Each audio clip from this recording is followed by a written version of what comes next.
أشهد أن لا إله إلا الله وحده لا شريك له وأشهد أن محمدا عبده ورسوله أما بعد فأعوذ بالله من الشيطان الرجيم بسم الله الرحمن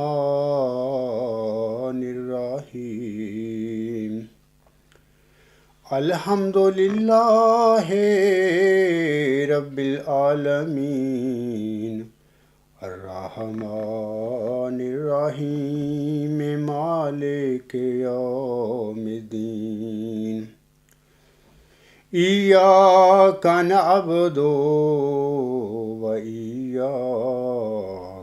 نستعين اهدنا الصراط المستقيم صراط الذين أنعمت عليهم صراط الذين أنعمت عليهم غير المغضوب عليهم ولا الضالين من الذين هادوا يحرفون الكلمة عن مواضعه ويقولون سمعنا وعصينا واسمع غير مسمع ورأينا ليا بألسنتهم وطعنا في الدين ولو أنهم قالوا سمعنا وأطعنا واسمع وانظرنا لكان خيرا لهم وأقوام ولكن لعنهم الله بكفرهم فلا يؤمنون إلا قليلا۔ یہ سامعین کرام سورۃ النساء کی آیت نمبر 47 ہے۔ اس آیت میں اللہ تعالیٰ فرماتا ہے ان لوگوں میں سے جو یہودی ہوئے ایسے بھی ہیں جو کلمات کو ان کی اصل جگہ سے عدل بدل دیتے ہیں اور کہتے ہیں ہم نے سنا اور ہم نے نافرمانی کی، اور سن تو نہ سنوایا جائے، اور وہ اپنی زبانوں کو مروڑ کر اور دین میں تانا زنی کرتے ہوئے رائنا یعنی اے ہمارے چرواہے کہتے ہیں۔ اور اگر وہ کہتے کہ ہم نے سنا اور ہم نے اطاعت کی، اور سن اور ہم پر رحمت کی نظر کر، تو یہ ان کے لیے بہت بہتر اور نہایت مناسب ہوتا، لیکن اللہ نے ان کے کفر کی وجہ سے ان پر لعنت کی، لہذا وہ ایمان نہیں لاتے۔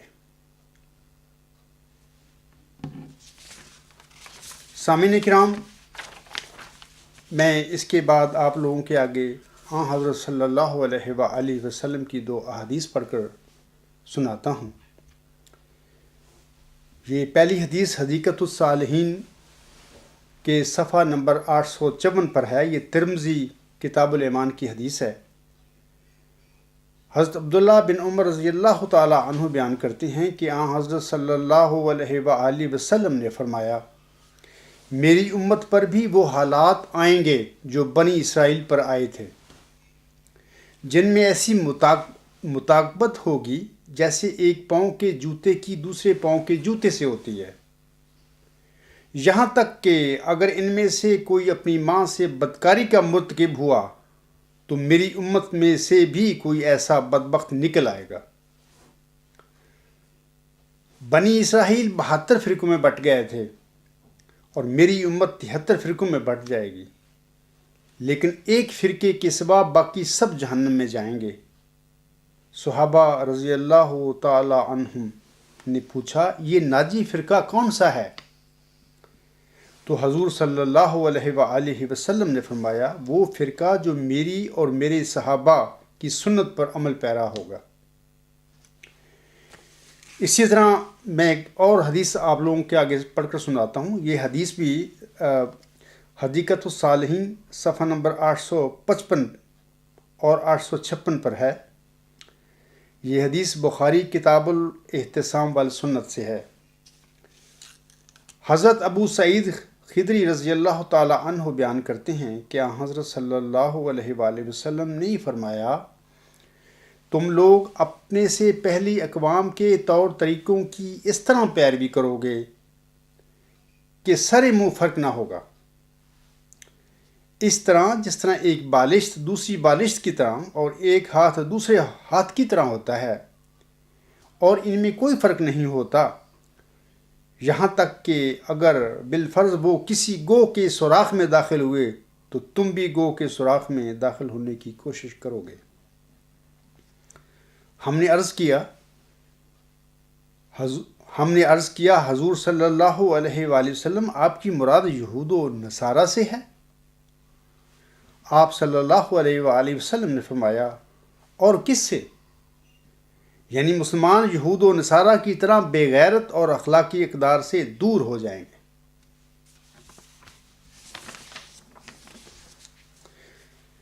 15 صدیاں پہلے جب دین اسلام نازل ہو رہا تھا تو اس وقت کے جو یہودی تھے، مذکورہ آیت میں اللہ تعالیٰ نے یعنی سورۃ النساء کی آیت نمبر 47 میں اللہ تعالیٰ نے ان کی 3 نشانیوں کا ذکر فرمایا ہے۔ پہلی ان کی نشانی یہ بیان فرمائی ہے اللہ تعالیٰ نے کہ یحرفون الکلمہ، کہ وہ محرفوں کا کام کرتے ہوئے توریت کی عبارتوں میں عدل بدل اور لفظی اور معنوی تعریف کیا کرتے تھے۔ دوسری نشانی ان کی یہ بیان فرمائی گئی ہے کہ وہ بات کو سن کر اور سمجھ کر وَأَسَيْنَا یعنی پھر انکار کر دیا کرتے تھے۔ تیسری نشانی ان کی اللہ تعالیٰ نے یہ بیان فرمائی ہے کہ وہ حضرت صلی اللہ علیہ وآلہ وسلم کو حقارت آمیز لفظ یعنی رائنا یعنی اے ہمارے چرواہے کہہ کر پکارا کرتے تھے۔ جماعت احمدیہ قادیان کو جب ہم دیکھتے ہیں سامعین کرام تو یہ مکمل طور پر یہودی نما بن چکی ہے، یعنی یہودیوں والی ساری عادتیں قادیانی جماعت میں بدرجہ عدم پائی جاتی ہیں۔ ابھی سورۃ النساء کی آیت نمبر 47 میں اللہ تعالیٰ نے یہودیوں کی جن 3 خصلتوں کا ذکر فرمایا ہے، علاوہ اس کے اللہ تعالیٰ نے قرآن کریم میں سورۃ البقرہ میں یہودیوں کی سورۃ البقرہ کی اور آیات میں یہودیوں کی 3 بڑی اور نشانیاں بھی بیان فرمائی ہیں، یعنی سورۃ البقرہ کی آیت نمبر 62 اور 75 میں۔ سورۃ البقرہ کی آیت نمبر 62 میں اللہ تعالیٰ فرماتا ہے، وَبَاءُوا بِغَضَبٍ مِّنَ اللَّهِ ذَلِكَ بِأَنَّهُمْ كَانُوا يَكْفُرُونَ بِآيَاتِ اللَّهِ وَيَقْتُلُونَ النَّبِيِّينَ بِغَيْرِ الْحَقِّ، اور وہ اللہ کا غضب لے کر لوٹے۔ یہ اس لیے ہوا کیونکہ وہ اللہ کی آیات کا انکار کیا کرتے تھے اور نبیوں کو ناحق قتل کیا کرتے تھے۔ اللہ تعالیٰ نے یہاں ان کی 2 بری عادتوں کا ذکر فرمایا ہے، یعنی یہودیوں کی 2 بری عادتوں کا ذکر فرمایا ہے، یعنی نمبر 1 اللہ تعالیٰ کی نشانیوں کا انکار کرتے تھے، آیات کا انکار کرتے تھے، نمبر 2 نبیوں کو بھی ناحق قتل کیا کرتے تھے۔ اسی طرح سورۃ البقرہ کی آیت نمبر 75 میں اللہ تعالیٰ فرماتا ہے، ثم قست قلوبکم من بعد ذالک فہی کالحجارۃ او اشد قسوہ، پھر اس کے بعد تمہارے دل سخت ہو گئے، پس وہ پتھروں کی طرح ہیں یا پھر سختی میں ان سے بھی بڑھ کر۔ یعنی اس آیت میں اللہ تعالیٰ نے یہودیوں کی سامعین کرام سخت دلی کا ذکر فرمایا ہے کہ ان کے دل سخت ہو گئے تھے۔ سامعین کو واضح رہے کہ کوئی انسان کسی دوسرے انسان کو کچھ نہیں بنایا کرتا، بلکہ لوگ اپنی خصلتوں اور اپنی حرتوں کی وجہ سے خود ہی کچھ نہ کچھ بن جایا کرتے ہیں۔ مثلا جس کے خصائل اور عادتیں یہودیوں جیسی ہو جائیں گی، یا جو وہ یہودیوں جیسے کام کرے گا، وہ یہودی نما بن جائے گا۔ اسی طرح جو ہندوؤں جیسے کام کرے گا وہ ہندو بن جائے گا، اور وہ جو نصارہ جیسی حرکتیں کرے گا وہ نصارہ بن جائے گا، وغیرہ۔ میرا کہنے کا مطلب یہ ہے کہ کوئی کسی کو کچھ نہیں بنایا کرتا، بلکہ لوگ اپنے اعمال اور اپنی حرکتوں کی وجہ سے خود ہی یہودی یا ہندو یا عیسائی وغیرہ بن جایا کرتے ہیں۔ اب میں بڑے افسوس کے ساتھ بتاتا ہوں کہ 2000 سال پہلے جو کام یہودی کیا کرتے تھے، آج وہی کام قادیانی خلیفے اور قادیانی علماء اور دیگر ارباب و اختیار بھی کر رہے ہیں۔ مثال کے طور پر سورۃ النساء کی آیت نمبر 47 کے مطابق یہودی بات کو سن کر اور سمجھ کر پھر وَأَسَینا یعنی انکار کر دیا کرتے تھے۔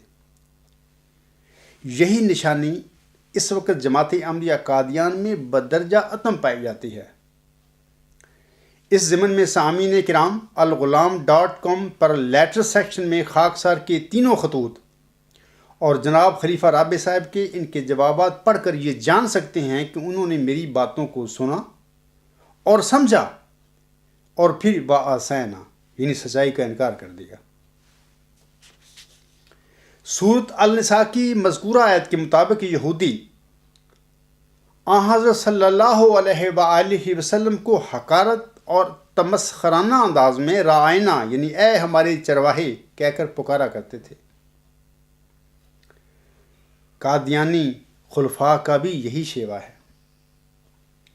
مثلا جرمنی کے شہر منہائم میں انٹرنیشنل جلسہ سالانہ جرمنی اگست 2001 کے موقع پر جناب خلیفہ رابع صاحب اپنے خطبہ جمعہ میں اس عاجز کے متعلق فرماتے ہیں کہ میرے علم کے مطابق جرمنی میں بھی ایک شخص ہے جو کہ بیچارہ دماغی فطور میں مبتلا ہے۔ وہ بھی اپنے آپ کو زمانے کا مصلح سمجھتا ہے، حالانکہ اس کے 4 مرید بھی نہیں، 2-4 ایجنٹ ہوں گے باتیں کرنے والے۔ جماعت جرمنی گواہ ہے کہ اس کی کسی کو کوڑی کی بھی پرواہ نہیں ہے، وغیرہ۔ اے میرے احمدی بہنوں اور بھائیوں، اس ضمن میں اولاً میں جواباً گزارش کرتا ہوں کہ سچائی کا تعلق اکثریت یا اقلیت سے نہیں ہوا کرتا، بلکہ دلیل کے ساتھ ہوا کرتا ہے۔ جس انسان کے پاس دلیل ہو، خواہ وہ اکیلا ہی کیوں نہ ہو، وہ سچا ہوتا ہے، اور اس کے مقابلہ پر دلیل سے خالی کروڑوں کی جماعت بھی جھوٹی ہو سکتی ہے۔ ثانیاً، اگر خلیفہ رابع صاحب کے بقول خاکسار نعوذ باللہ کسی دماغی فطور میں مبتلا تھا، تو ایک خلیفہ راشد اور جماعتی علماء کو چاہیے تھا کہ میرے ساتھ بات چیت میں میرے نقطہ نظر اور میرے دعویٰ کو بذریعہ دلیل غلط ثابت کر کے میرے دماغی فطور کا علاج کر دیتے۔ میں اس وقت بھی بات چیت کے لیے میدان میں کھڑا ہوں، لیکن قادیانی خلفاء اور علماء میدان میں آ کر میرے ساتھ بات چیت کرنے سے کیوں بھاگ رہے ہیں؟ اس راہ فرار کی آخر کیا وجہ تھی اور ہے؟ اے میرے احمدی بھائیوں، میں آپ سب کو جناب خلیفہ رابع صاحب کے الفاظ میں اس راہ فرار کی وجہ کی حقیقت سے آگاہ کرتا ہوں۔ جناب خلیفہ رابع صاحب اپنے 5 دسمبر 1986 کے خطبہ جمعہ میں اسی سلسلہ بیان میں فرماتے ہیں، اور دلائل میں جب گفتگو ہو رہی ہو تو وہ شخص جس کے پاس حق ہو، جس کے پاس مضبوط اور قاطع دلیل ہو، جو شخص اس مضمون کا عرفان رکھتا ہو جس میں گفتگو کر رہا ہے، اس کی بات میں ایک عجیب شوقت پیدا ہو جاتی ہے، اس کی بحث میں ایک ایسی طاقت آ جاتی ہے کہ اس کے نتیجے میں اس کا دلیر ہونا اس کا طبعی اور لازمی نتیجہ ہے۔ اس لیے مومن اپنی گفتگو میں کامل یقین رکھتا ہے اور اس کے لیے ڈگمگانے کا سوال ہی نہیں۔ ہمیشہ دلائل میں اور گفتگو میں وہ شخص ڈگمگاتا ہے جو کہیں جا کر خود ابہام کا شکار ہو جاتا ہے۔ تو لا علمی اور مضمون کی معرفت میں کمی دلائل کی دنیا میں قدم کو ڈگمگاتی ہے اور اسی حد تک اس سے ثبات قدم چھین لیتی ہے۔ اب یہ خاکسار بات چیت کے لیے 20 سال سے سامعین کرام میدان میں کھڑا ہے، جماعت احمدیہ کے خلفاء اور علماء کے آگے اور ہر احمدی کے آگے، اور جماعتی خلفاء اور علماء اس عجز سے بات چیت کرنے سے گریزاں ہیں۔ لیکن میں بڑے افسوس کے ساتھ کہتا ہوں کہ اس کے باوجود جناب خلیفہ رابع صاحب اس عجز کے متعلق کہتے ہیں کہ میں نعوذ باللہ من ذالک کسی دماغی فطور میں مبتلا ہوں۔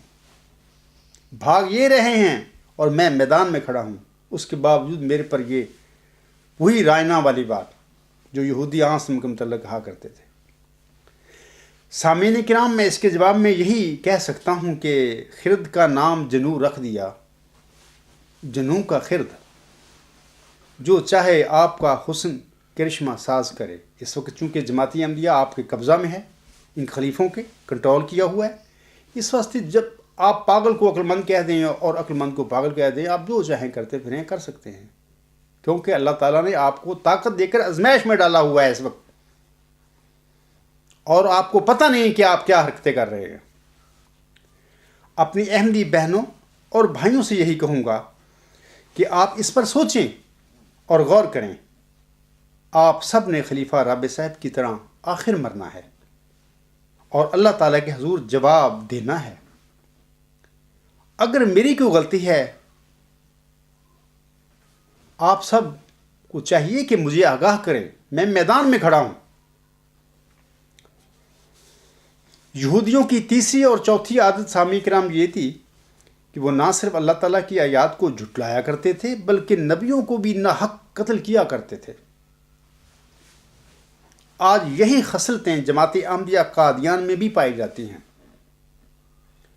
وہ نہ صرف اللہ تعالیٰ کی آیات کو جھٹلا رہے ہیں بلکہ ان کا اگر بس چلے تو وہ الہی مرسل کو قتل بھی کر دیں۔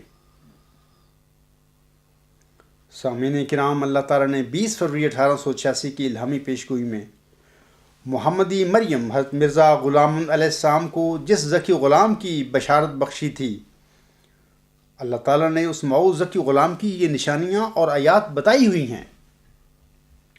جیسا کہ اللہ تعالیٰ فرماتا ہے، وہ سخت ذہین و فہیم ہوگا اور دل کا حلیم، اور علوم ظاہری و باطنی سے پر کیا جائے گا، اور وہ 3 کو 4 کرنے والا ہوگا۔ اس کے معنی سمجھ میں نہیں آئے۔ دوشنبہ ہے مبارک دوشنبہ، فرزند دل بند گرامی ارجمند، مظہر الاول والآخر، مظہر الحق والعلائے، کان اللہ نزل من السماء۔ اے میرے احمدی بھائیوں، انہی موعود الہامی نشانیوں یا آیات پر مشتمل میرا موعود ذکی غلام مسیح الزمان اور مسلم موعود ہونے کا دعویٰ جماعتی خلیفوں کے آگے عرصہ 20 سال سے پڑا ہوا ہے، اور یہ لوگ محمدی مریم کا دم بھی بھرتے ہیں، اس کا نام بھی لیتے ہیں، لیکن اسی کی الہامی پیشگوئی میں موعود نشانیوں کے مطابق آنے والے اس کے موعود ذکی غلام مسیح الزمان کا انکار بھی کر رہے ہیں۔ یہی کام یہودیوں کا تھا۔ وہ بھی نہ صرف اللہ تعالیٰ کی آیات کا انکار کیا کرتے تھے بلکہ نبیوں کو بھی ناحق قتل کیا کرتے تھے۔ جناب خلیفہ ثانی صاحب اپنے دعویٰ مسلموں سے پہلے نبوت کو بھی جاری کرتے رہے۔ ان کے خطبات، ان کی تقریریں سنیں، یا میرے خطبات اور تقریریں سنیں آپ لوگ، لیکن جھوٹے دعویٰ مسلموت کے ساتھ پیشگوئی مسلموت پر قبضہ کرنے کے بعد سامعین کرام، اب قادیانی خلفاء کے ایمان کے مطابق کوئی مجدد بھی نہیں آ سکتا۔ کیا عجیب اور حیرت کی بات نہیں؟ کیا ان میں اور یہودیوں میں کوئی فرق ہو سکتا ہے؟ ہرگز نہیں۔ یہودیوں کی سامعین کرام پانچویں خصلت یہ تھی کہ ان کے دل سخت ہو گئے تھے، جیسے کہ اللہ تعالیٰ فرماتا ہے ثم قست قلوبکم۔ اور آج قادیانی خلیفوں، علماء اور دیگر ارباب و اختیار کا بھی کیا یہی حال نہیں ہے کہ ان کے دل سخت ہو چکے ہیں؟ کوئی اثر نہیں ان پر دلیل کا، کسی نصیحت کا، کسی بات پر کا ان پر کوئی اثر نہیں، یہ ٹس سے مس ہونے کے لیے تیار نہیں۔ یہ ہے وہ دلوں کی سختی جو یہودیوں میں بھی بدرجہ عتم پائی جاتی تھی، اور یہ دلوں کی سختی ان کی بری حرکتوں کی وجہ سے پیدا ہوئی تھی، ان کے دلوں میں یہ سختی۔ آج قادیانی خلیفوں، علماء اور عام ارباب و اختیار جو ہیں، جن کے دل سخت ہو گئے ہیں، ان کا بھی اپنے بد اعمال کی وجہ سے یہی حال ہے آج، کہ ان کے بھی دل سخت ہو چکے ہیں۔ آج ان کے دل بھی پتھروں کی طرح، قادیانیوں کے بھی، بلکہ ان سے بھی زیادہ سخت تر ہو چکے ہیں۔ یہودیوں کی سامعین کرام چھٹی خصلت یہ تھی کہ وہ عبارتوں میں عدل بدل یعنی کمی بیشی کیا کرتے تھے، جیسے کہ اللہ تعالیٰ فرماتا ہے من الذین ہادوا یحرفون الکلمہ عن مواضعہ، یعنی یہودی جو ہیں کلمات کو اپنی اصل جگہ سے عدل بدل کر دیتے تھے، کمی بیشی کیا کرتے تھے۔ مزید برآں یہ کہ وہ یعنی یہودی بھی معنوی اور لغوی تعریف بھی کیا کرتے تھے۔ آج یہی کام قادیانی خلفاء، علماء اور دیگر ارباب و اختیار بھی کر رہے ہیں۔ میں اپنے احمدی بھائیوں کے آگے اس کی چند مثالیں رکھتا ہوں۔ پہلی مثال میں رکھتا ہوں معنوی تعریف کی۔ 20 فروری 1886 کی الہامی پیشگوئی میں اللہ تعالیٰ فرماتا ہے سو تجھے بشارت ہو کہ ایک وجیح اور پاک لڑکا تجھے دیا جائے گا، ایک ذکی غلام تجھے ملے گا، وہ لڑکا تیرے ہی تخم سے تیری ہی ذریت و نسل ہوگا۔ تذکرہ صفحہ 109 تا 111۔ اس الہامی پیشگوئی میں اللہ تعالیٰ نے حضرت مرزا غلام علیہ السلام کو ایک لڑکے اور ایک غلام کی خوشخبریاں دی تھیں۔ الہامی پیشگوئی میں اللہ تعالیٰ نے لڑکی کے متعلق تو وضاحت کر دی تھی کہ وہ لڑکا تیرے ہی تخم سے تیری ہی ذریت و نسل ہوگا، لیکن ذکی غلام کے متعلق اللہ تعالیٰ نے نہ اس پیشگوئی میں اور نہ ہی حضور علیہ السلام کی وفات تک کسی اور مبشر الہام میں کوئی وضاحت فرمائی کہ وہ کون ہوگا، یعنی وہ ذکی غلام حضور سم کا کوئی جسمانی لڑکا ہوگا، یا حضور سم کی صلب میں سے کوئی اور وجود ہوگا، یا آپ علیہ السلام کی جماعت یعنی ذریت میں سے آپ علیہ السلام کا کوئی روحانی فرزند ہوگا، وغیرہ وغیرہ۔ اللہ تعالیٰ نے ذکی غلام کی حقیقت کو مکمل طور پر راز میں رکھا اور اس کا ملہم پر انکشاف نہ فرمایا۔ حضرت چودھری محمد ظفر اللہ خان صاحب رضی اللہ تعالی عنہ کا انگریزی ترجمہ شدہ تذکرہ وحی مقدس و رویا و کشوف حضرت مہدی و مسیح موعود الاسلام 1976 میں لندن سے سامعین کرام شائع ہوا تھا۔ یہ یاد رہے کہ 1976 میں شائع شدہ تذکرہ کی یہ کاپی صرف انگریزی ترجمہ پر مشتمل تھی، اس میں عربی اور اردو الہامی عبارات درج نہیں تھیں۔ انگریزی ترجمہ شدہ اس کتاب کے صفحہ نمبر 85 پر 20 فروری 1886 کی الہامی پیشگوئی درج ہے۔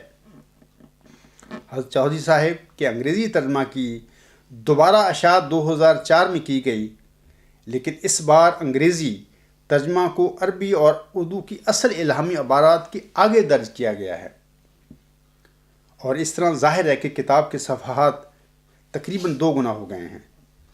الہامی پیشگوئی کی درجے بالا عبارت 2004 میں شائع شدہ تذکرہ کے صفحہ نمبر 178 پر درج ہے۔ حضرت چودھری محمد ظفر اللہ خان صاحب کا یہ ترجمہ شدہ 2004 کا ایڈیشن جماعت احمدیہ کی ویب سائٹ پر نہیں ملتا۔ اب جماعت احمدیہ کی ویب سائٹ پر نہیں ملتا، اسے ہٹا کر ایک اور نظر ثانی شدہ ترجمہ آن ایئر کیا گیا ہے، جس کا ذکر آگے آئے گا۔ اب الہامی پیشگوئی کی متذکرہ بالا عبارت کا چودھری صاحب کا انگریزی ترجمہ درج ذیل ہے، یہ سنیے۔ چودھری صاحب ترجمہ کرتے ہوئے لکھتے ہیں Rejoice therefore that a handsome and pure boy will be bestowed on thee, thou wilt receive a bright youth who will be of thy seed and will be of thy progeny. تذکرہ page 85 دی London mask 1976. سو تجھے بشارت ہو کہ ایک وجیح اور پاک لڑکا تجھے دیا جائے گا. اس کا ترجمہ یہ ہے تجھے ایک تابندہ غلام ملے گا جو تیرے ہی تخم سے اور تیری ہی ذریت النسل ہوگا. ہم دیکھتے ہیں کہ درجہ بالا انگریزی ترجمہ اصل الہامی عبارت کے مطابق نہیں ہے، یا ہم کہہ سکتے ہیں کہ یہ انگریزی ترجمہ اصل الہامی عبارت کے ساتھ میچ نہیں کرتا. اب تنقید طلب امور یہ ہیں کہ اس ترجمہ میں الہامی لفظ ذکی Ghulam pure and virtuous youth سے متعلقہ فکرہ ایک ذکی غلام بریکٹ میں لڑکا تجھے ملے گا کا ترجمہ نہ صرف چھوڑا گیا ہے بلکہ حضور سامنے بریکٹ میں لفظ لڑکا لکھ کر ذکی غلام کے متعلق جو اپنا اتحاد فرمایا تھا اس کا بھی ترجمہ میں کوئی ذکر موجود نہیں. سوال ہے کہ ایسا کیوں کیا گیا؟ الہامی لفظ ذکی غلام میں الہامی لفظ ذکی حرف زے کے ساتھ ہے نہ کہ حرف زال کے ساتھ، یعنی ذکی. لفظ ذکی کے معنی سامعین کرام پاک اور نیک کے ہیں، جبکہ لفظ ذکی جو زال کے ساتھ ذکی ہے اس کے معنی تیز فہم اور ہوشیار کے ہیں. جماعتی ترجمہ میں لفظ برائٹ کے استعمال سے ظاہر ہے کہ الہامی لفظ ذکی کو یعنی زیر کے ساتھ ذکی کو زال کے ساتھ ذکی سمجھ کر ترجمہ کیا گیا ہے. اگرچہ یہ ایک معمولی سی غلطی ہے لیکن ایک عظیم و شان الہامی پیشگوئی کے سلسلہ میں ایسی معمولی غلطیوں سے بھی احتراز کرنا چاہیے تھا. نمبر 3 یہ بھی واضح رہے سامعین کرام کہ الہامی پیشگوئی میں لڑکے کے متعلق اللہ تعالیٰ نے بڑے واضح رنگ میں بشارت دی ہوئی ہے کہ وہ لڑکا تیری ہی تخم سے تیری ہی ذریت النسل ہوگا. لیکن ذکی غلام کے متعلق اللہ تعالیٰ نے نہ اس الہامی پیشگوئی میں اور نہ ہی بعد ازاں حضور علیہ السلام کی وفات تک اس کے متعلق کچھ ظاہر فرمایا کہ یہ کون ہوگا.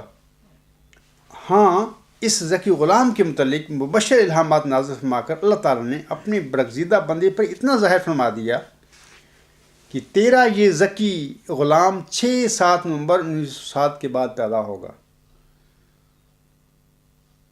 اب اللہ تعالیٰ نے اس ذکی غلام کو کہاں پیدا فرمانا تھا، یعنی حضور صلی اللہ علیہ وسلم کی صلب میں یا کہ آپ کی ذریت یعنی جماعت احمدیہ میں؟ یہ فیصلہ اللہ تعالیٰ نے اپنے پاس رکھا.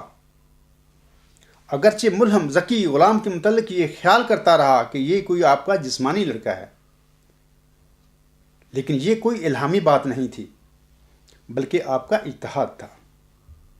اب ترجمہ پر غور فرمائیں تو پتہ چلتا ہے کہ نہ صرف ایک ذکی غلام بریکٹ میں لڑکا تجھے ملے گا کا ترجمہ غائب ہے بلکہ ترجمہ میں سٹاپ کی بجائے کاما ڈال کر یہ غلط بات بھی آگے بڑھا دی گئی کہ یہ غلام حضور علیہ السلام کے تخم اور ذریت و نسل میں سے ہوگا. یہ سب تحریف کی گئی ہے اور معنوی تعریف اور لفظی تعریف کی گئی ہے ٹرانسلیشن میں بھی. اب سوال ہے کہ اتنی دلیری کے ساتھ ایسی معنوی تعریف کیوں کی گئی؟ مجھے یقین ہے کہ حضرت چودھری صاحب نے ترجمہ دیانتداری کے ساتھ لفظ با لفظ کیا ہوگا، لیکن چونکہ اس نظام میں کوئی بھی آزاد نہیں، خواہ وہ چودھری محمد ظفر اللہ خان صاحب ہی کیوں نہ ہو، لہٰذا جس خلیفے اور جن ارباب و اختیار کی سرپرستی میں یہ انگریزی ترجمہ شائع ہوا وہی اس معنوی تعریف کے ذمہ دار ہیں. واضح ہو کہ جس ذکی غلام کی حقیقت سے اللہ تعالیٰ نے ملہم یعنی محمدی مریم کو بھی لا علم رکھا، اس ذکی غلام کو انگریزی ترجمہ میں بڑی دیدہ و دلیری کے ساتھ حضرت بانی جماعت علیہ السلام کے تخم اور ذریت سے قرار دے دینا کیا نعوذ باللہ اللہ تعالیٰ کو پڑھانے والی باتیں نہیں ہیں؟ اب حضرت چودھری صاحب رضی اللہ تعالیٰ عنہ کے ترجمہ کی جگہ مرزا مسرور احمد صاحب کی نگرانی میں نظر ثانی شدہ ایڈیشن کو آن ایئر کیا گیا ہے، جس میں متعلقہ الہامی عبارت کا ترجمہ اس طرح ہے. اب سنیے نئی جو ترجمہ بدل کر لکھا گیا ہے. Rejoice, therefore, that a handsome and pure boy will be bestowed on you, semicolon. You will receive an unblemished youth who will be of your seed and will be of your progeny. Tazkara, page 176, published by Islam International Publications Ltd, ٹلفورڈ سرے UK 2009. اس کا ترجمہ یہ ہے کہ سو تجھے بشارت ہو کہ ایک وجیع اور پاک لڑکا تجھے دیا جائے گا، تجھے ایک بے داغ غلام ملے گا، جو یعنی غلام کو ادھر اگر لگا دیا، جو تیرے ہی تخم سے اور تیری ہی ذریت و نسل ہوگا. حالانکہ اصل الہامی عبارت میں تو اللہ تعالیٰ نے یہ دو وجود تھے. سو تجھے بشارت ہو کہ ایک وجیع اور پاک لڑکا دیا جائے گا. سٹاپ. ایک ذکی غلام بریکٹ میں ملہم کا لڑکا لکھا ہوا ہے. ایک ذکی غلام بریکٹ میں لڑکا تجھے ملے گا. سٹاپ. پھر اللہ فرماتا ہے آگے لڑکے کے متعلق، وہ لڑکا تیرے ہی تخم سے تیری ہی ذریت و نسل ہوگا. لیکن ان لوگوں نے ترجمہ میں اس ذکی غلام کو حضور صاحب کی سلم میں سے یعنی تخم میں سے اور ذریت و نسل میں سے ہونے کا کے ساتھ ملا دیا کہ وہ اس میں سے ہوگا، جبکہ اللہ تعالیٰ نے تو کہا ہی نہیں یہ بات.